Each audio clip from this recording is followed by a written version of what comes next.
Welcome to this Bolder, Healthier Community Champions webinar on behavior change. I am Ibrahim Sabjirali and I work for the Behavioural Science team within Public Health at Birmingham City Council. This is a brief introduction to behavior change, which hopefully will help you as champions make a change in your community, help your community lead happier and healthier lives. Think about now what behavior change means to you. Perhaps if you want to pause this video for a few seconds, think about what crosses your mind when you think of behavior change.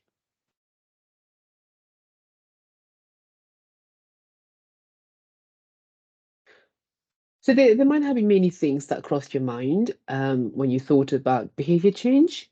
This is the definition. Behavior change is doing something which causes you to behave differently. As simple as that. It is problem solving, so it helps us figure out why we do certain things. It is broad, so it can be applied to different situations, and is valuable. So we should always think about it when we're trying to improve things. Now, what behavior change is not, and that's very key to understand here, it's not a silver bullet. It's not the answer to every problem. It's not standard. What works for one situation might not work for the other. It's not judgmental, so it's not meant for us to be harmful or to criticize. It's not exclusive. Anyone can change their behaviors, not just experts. And now, most importantly, why is behavior change important? So we need to support individuals, as I said earlier, to lead happier, healthier lives, and we can do this by supporting them with healthy behaviors. Now, many of you perhaps know this already. These are some examples of healthy behaviors. So healthy eating. It is recommended to eat 5 portions of a variety of fruit and vegetable each day. You live up to 10 years longer compared to non-smokers if you don't smoke. Sorry, compared to smokers if you don't smoke. And it's important to be physically active. So as a minimum, 150 minutes of moderate intensity activity a week or 75 minutes of vigorous intensity activity a week. And it's important to limit your alcohol intake. There's a maximum of 14 units of alcohol a week spread across 3 days at least. Now, engaging in these behaviors result in a lower risk of heart diseases, stroke, cancers, diabetes, anxiety, other mental illnesses, and other conditions. So it's important to, this is why behavior change is important. Now, let's bring it back, to home. Let's look at the picture in Birmingham. 2 in 7 year 6 children are classified as obese. Now, if you want to pause the video and read the definition, you can. 2 in 3 adults are overweight. Now, it's very important to mention here, overweight doesn't mean that the person engaged in unhealthy diet or unhealthy eating behaviors. There are various reasons why somebody can be overweight. So just remember that when you look at the figures. 1 in 10 hospital admissions is due to alcohol-related harm, for example, alcoholic liver disease.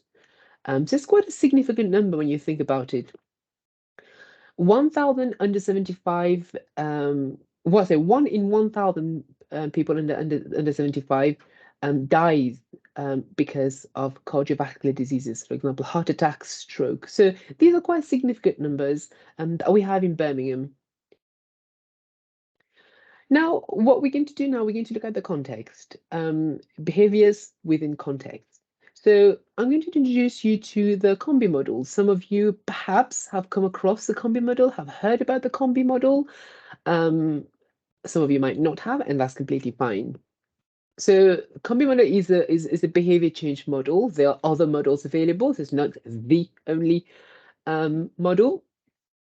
And what it says is every behavior has 3 interacting components. So this is how it looks like. So you see the behavior here, and you see capability, motivation, and opportunity. COM, B for behavior. And these are the 3 interacting components that affect behavior. Now, what is capability? Capability is we must feel able to do the behavior. So this is capability, the ability to do the behavior. Motivation, we must want to do the behavior. So we must have that motivation to do that behavior. And opportunity, we must have the chance to do the behavior. Very simple. So these three simple components affect and influence behavior. So in order for us to make change and most importantly maintain behaviors, it's important that we target one or more of these factors. So we target capability, motivation, opportunity, at least one we need to be targeting for us to change and maintain behaviors. Now I'm going to break it down a bit and to talk a bit more about each component. So we start with capability C. So obviously said, people must feel able to do something. So the ability here. Now there are two types of capability. We have psychological capability, we have physical capability.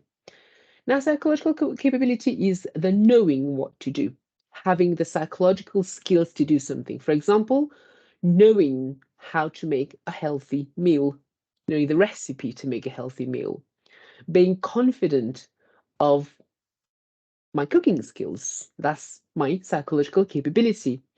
When we talk about physical capability, we talk about being physically able to do something. For example, I want to go jogging, but I have breathing problem.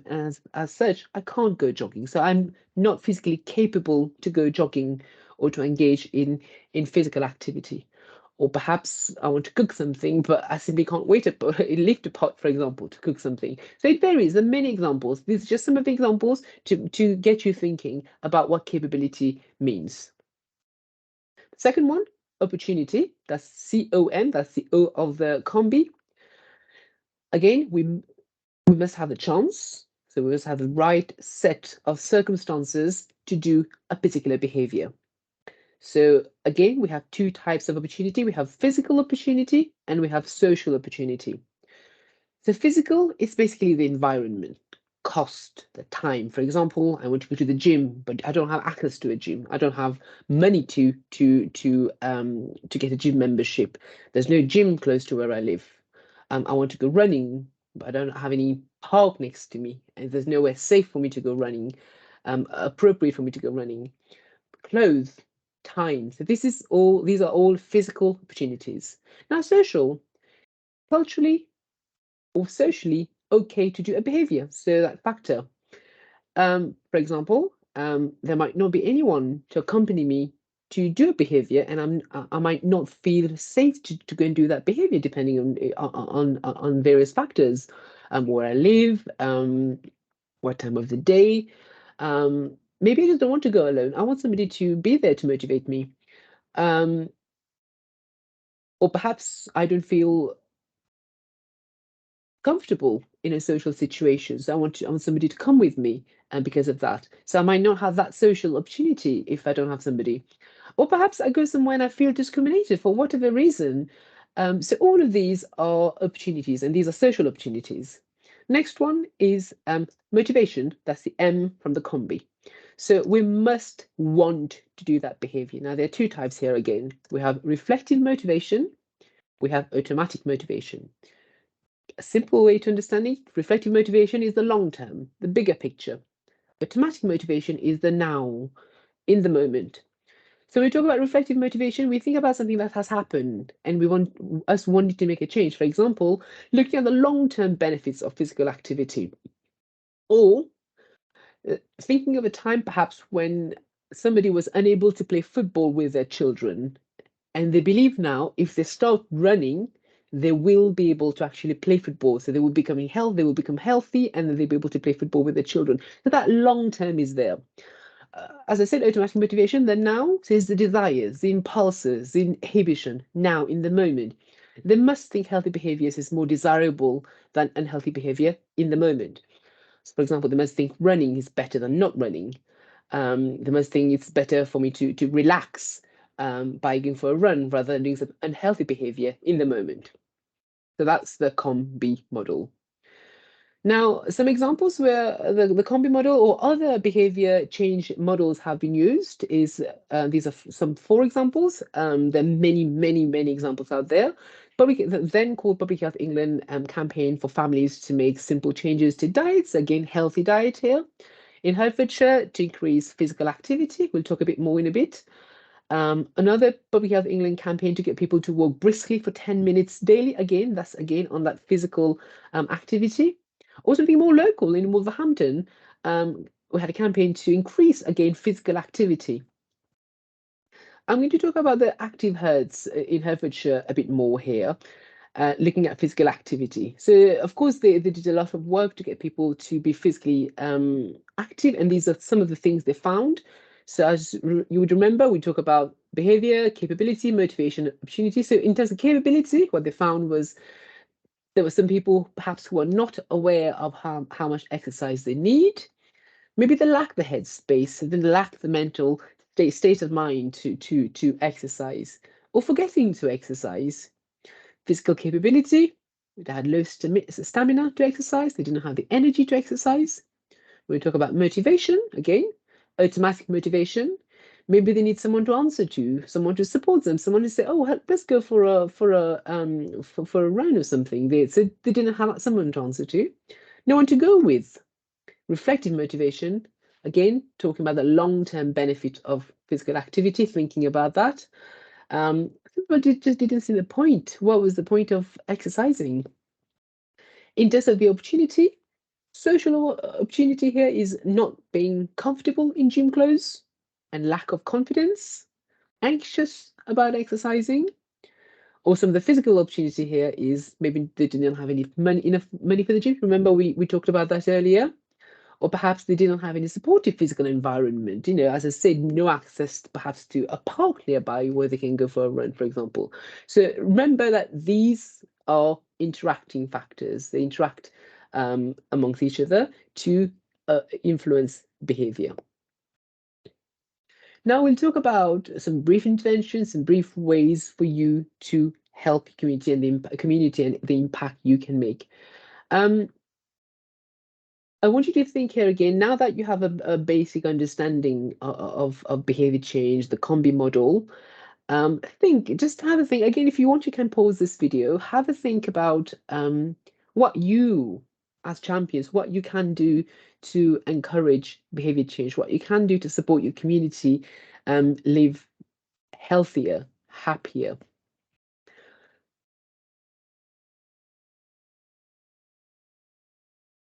Some examples, again, the list goes on, but you can lead by example, you can provide information, you can offer support, encouragement, you can help your communities develop healthy behaviors and make positive changes in their lives. So these are just some examples that you can do to help your community. What we're going to do now to make it for it to be a bit more practical, for you to understand behavior change a bit more, we'll talk about two case scenarios. We'll look at two case scenarios. These are people that you might come across with in your lives, and hopefully you'll be able to help them. So the first case study is Stephen. Okay, Stephen is a male. He's 35 years old. He has a good but stressful job, and he has a family with two children. Stephen drinks a lot and starting to be more and more unwell. His partner isn't happy with his drinking habits. He does want to drink less alcohol, but doesn't seem to make any effort. So this is what we know about Stephen. Now, just take one moment here. What comes to mind when you think about Stephen? For me personally, when I'm thinking here, I have a frustration. Why, if he wants to stop drinking, why doesn't he seem to make any effort? And perhaps some of you watching this video might have the same thoughts as me. And this is key. Now we have to understand, we have to go back to what we said earlier. It's not about judging, it's about really understanding. So what questions can we ask Stephen to understand his behaviors and hopefully help him? Again, think of that COM, capability, opportunity, motivation. So this is what we're going to do here. We'll look at capability first and some of the questions that you can ask him. You don't have to ask all of the questions, but some of the questions, think about them. For example, what do you understand about the importance of drinking less alcohol? So we're trying to understand what does he, we're trying to find out what does he understand about the importance of drinking less alcohol. Does he have any drink-free days? Does he have any days during the week where he's not drinking at all, or does he drink every night? If he doesn't have drink-free days, let's find out why. Opportunity again, over opportunity. What other ways does he have to relax that he knows of? Does he know any alternatives to alcoholic drinks? Because there are plenty of alternatives to alcoholic drinks. Does he know about them? In what ways would your family or friends support help you? So try to understand how you, perhaps as a family or a friend, can help him.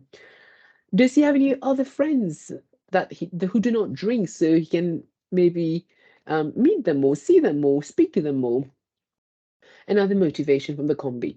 How beneficial would drinking less alcohol be to him? Do we think, does he think that his friends drink the same as him? So again, comparison with other people.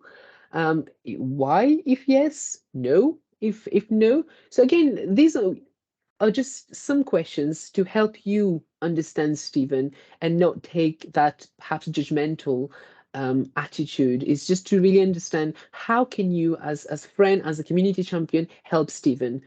So what we're going to do now, we're going to look at that combi model and we're trying to break that down. Now, bear that in mind that we're not asking you to go and you know, make these charts about behavior, capability, motivation, opportunity. We're just asking you to think about these things because these are important.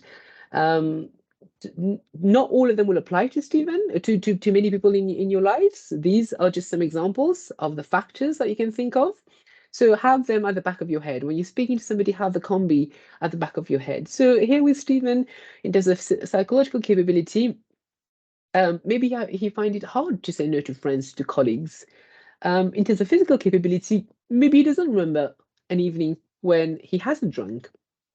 In terms of the motivation, maybe he does enjoy having a good time and he does enjoy being relaxed. Oh, simple as that. He loves the taste of beer and he loves to go out, have a beer and relax and it all joins together.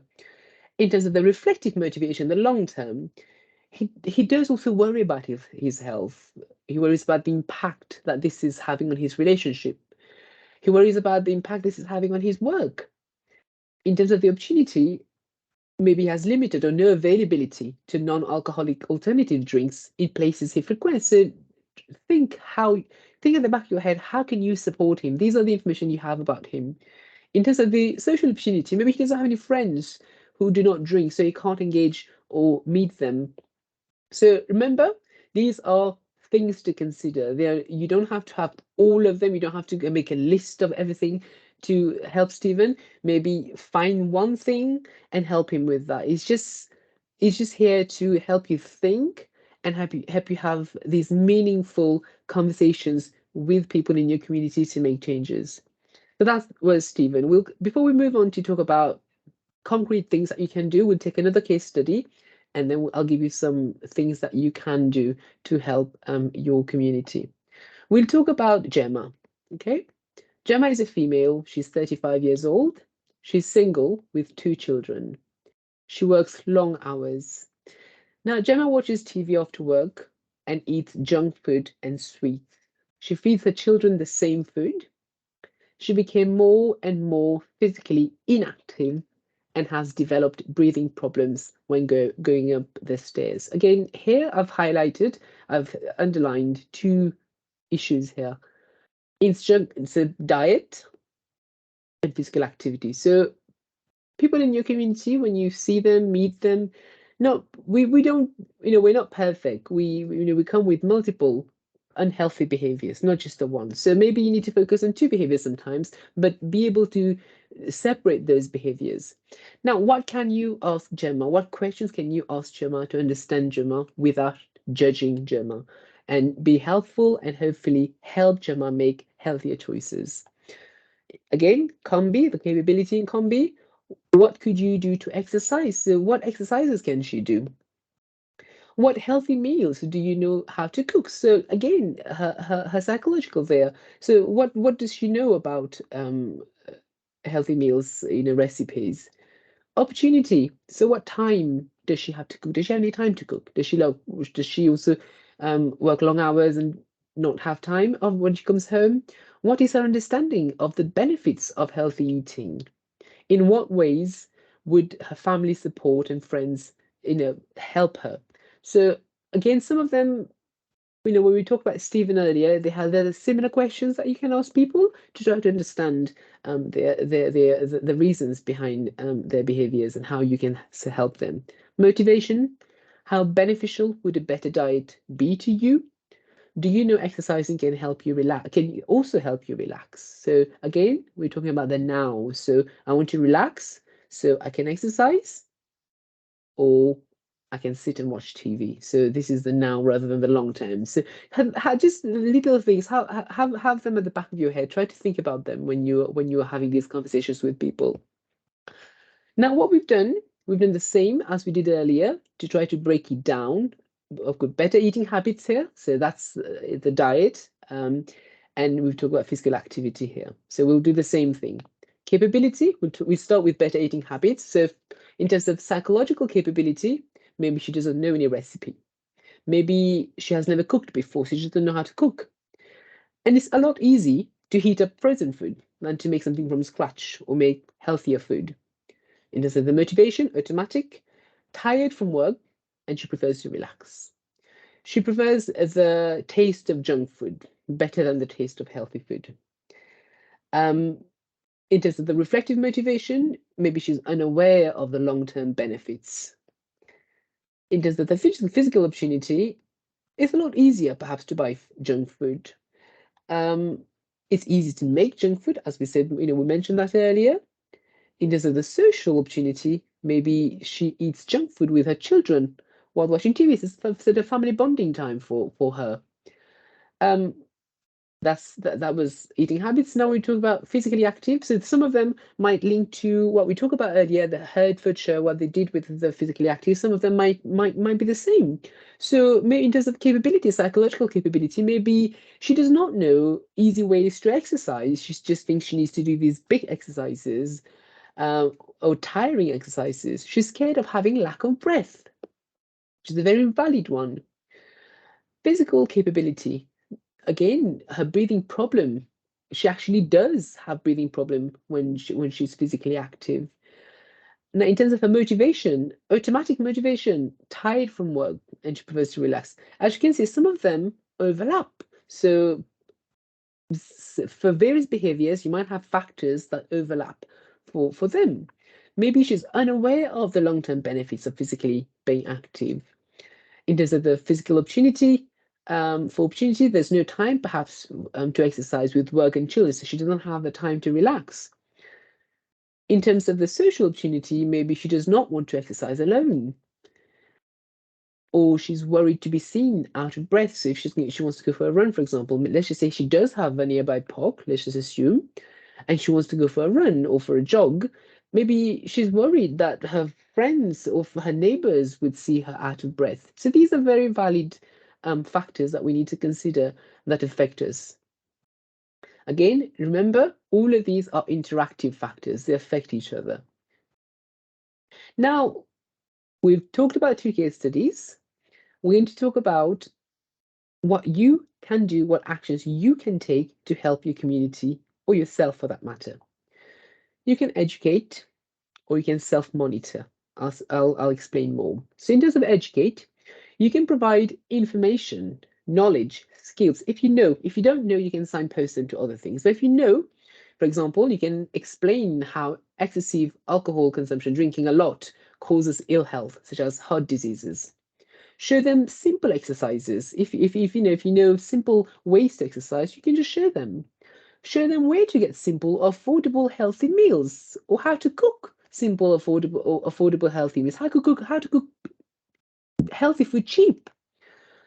Self-monitor. So either for yourself, if you want to self-monitor, or suggest people to monitor and record their behavior. For example, you encourage somebody to keep a food journal, whether written or on their phone, to track their daily food intake. That will help them become more aware of the eating habits. And this is very important. So these are some of the things that you can do. Other things that you can do, goal setting. You can prompt people, or you can suggest alternatives. I explain more. In terms of goal settings, you can set or agree easy and small goals towards the targeted behavior. For example, remember earlier we talked about eating 5 fruits and veg, a variety of fruit and veg a day. Now, we can't expect people to not eating food at all or vegetable at all to all of a sudden next day eating 5 fruits a day. Remember, we said earlier, it's not something that happens overnight. It takes time. So we'll build that up. Maybe encourage weekly goals of increasing number of fruits and veg per day until perhaps 5 weeks, 6 weeks, 7 weeks down the line, or in 10 weeks, we get them to, as specified in public health guidelines, we get them to the 5 fruits and veg per day. Prompt. Perhaps put reminders to prompt behaviors. For example, you can place a fruit bowl on the kitchen counter as a visual reminder to eat more fruits and snacks for your colleagues, friends, but also for yourself. If you want to eat more fruits and snacks, just beforehand, put it there so you know when you're walking past the kitchen counter, you say, "Oh, fine, there's some fruit there or some veg there that you can eat, or some healthy snacks." Perhaps put a sticker on the bathroom mirror to remind people to brush their teeth, like your children, for example. They want to brush teeth, but perhaps put to maintain, to prevent any tooth decay. Um, Suggest alternatives. So suggest healthier behaviors. Suggest that the person goes for a walk rather than watching a television, for example. If somebody is about to have a drink, maybe suggest, or if they want to have a drink, maybe suggest non-alcoholic drinks that they can drink. So there are various things that you can do. These are just some examples, but have a think. Hopefully that will help you have these meaningful conversations with people. Now that we've gone through the context, we've gone why behavior change is important, we're giving you some examples. Um, I'll just give you some resources that you can hopefully come back to this video and have a look and use those resources. Before we move on, I just want to remind you that there's certain things that you need to remember when you're talking to people about behavior change. The do's and the don'ts. Do listen. Do try to listen to people. Do try to support people. Do try to help people. Respect people. Work together with them. Do not do not patronize people. Work together with them. Show compassion. Help people. Don't confront people. Don't judge people. Remember, we talked about that at the beginning of the slides. Do not generalize. Not everybody goes through the same thing. But most importantly, be a friend. This is why you chose to become a champion, a community champion. You want to help your community. You want to be a friend to your community. So remember that every time you engage with people in the community. So some of the resources now. So these are some online trainings from Health Education England. You can scan the QR code with your mobile smartphone if you have one. So basically you open your phone, your camera, you scan this, a link will appear, you click on the link, it will take you to this course, the Behavior Change Literacy for Individual Learners. Or at the bottom of this video in the description box, we put all of those links. You can click on those links to get to there, or you can share these resources as well. Same for the YouTube videos. So behavior change by design, approaches to behavior change, combi model. What is combi? If you want to know a bit more about what we've discussed today, you can do the same thing. Click on the link at the bottom of this video in the description box, or you can scan this QR code. Now some websites, some very useful websites. This is from the British Psychological Society. Packed with resources that can give us insights into understanding behavior. So again, click on the link at the bottom, or you can scan the video. This is the Better Health website. Again, get information about how you can make healthy choices related to losing weight, quitting smoking, getting active, or drinking less alcohol. Same thing, scan, and then click on the link, or click on the link at the bottom of this video. Now, these are some smartphone applications, things that you can download to your phone. And these are NHS applications. Um, and they use behavior change models, and they help they seek to change behavior, track or create healthy habits. You would need to download them to have access using your Play Store or App Store. So if you click on the link, it will take you there. Or if you go, depending on what phone you have, you can search for their names, weight loss, and couch to 5K, food scanner. So they're pretty self-explanatory what they mean. Same thing, you can either scan them or you can click on the link at the bottom of this video in the description boxes. So we have active 10, drink 3 days, quit smoking, for example. These are for Birmingham residents. These are services provided on behalf of the Birmingham City Council. To use them, you must be a Birmingham resident and be at least 18 years old. Now, the person may be referred to this service by their GP or other healthcare professional, or they can refer themselves. So you can click on the links or scan these QR codes, as I explained earlier. The links are at the bottom in the description boxes. Again, weight management for people with learning disabilities, weight management support for people with visual impairments, weight management support for people with physical impairments. Other services for Birmingham residents designed to help lose 5% of body weight in 12 weeks. So again, scan, click on the link at the bottom in the description box. Weight management support for older adults. Free 24/7 on-demand stop smoking service. Again, it's an app that you can download to your phone. So you can scan it, or you can click on the link at the bottom of this video in the description box. Thank you very much for your attention. If you want to know more information, if you want to feedback, please contact us, reach us at boulderhealthierchampions@birmingham.gov.uk. I hope you found this session helpful. Thank you.